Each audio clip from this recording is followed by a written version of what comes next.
I once had a friend named Joe, the biggest lumberjack in all of Idaho. He worked like a dog from day to day. He drew 10 cents an hour for his pay. Come Saturday evening, it'd have him a ball. It'd ride him a log over Idaho Falls. But now old Joe, he's laid to rest. He forgot the slogan that he learned best. Don't you cut timber on a windy day. Stay out the woods, you better listen what I say. Limbs and the top liable go either way. Don't you cut timber on a windy day.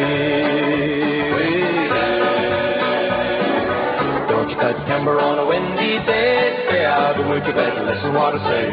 Limbs and the top liable go either way. Don't you cut timber on a windy day.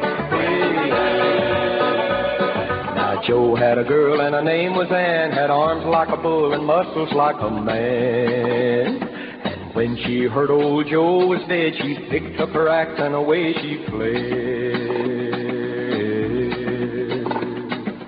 Up in the mountains where the trees grow tall, it was in her mind to cut 'em all. Folks around here say to this day that Ann's still up there chopping away. Chopping away.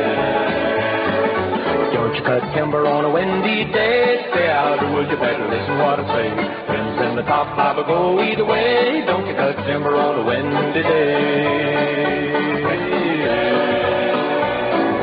Don't you cut timber on a windy day. Stay out of the woods, you better listen what I say. Winds in the top liable go either way. Don't you cut timber on a windy day.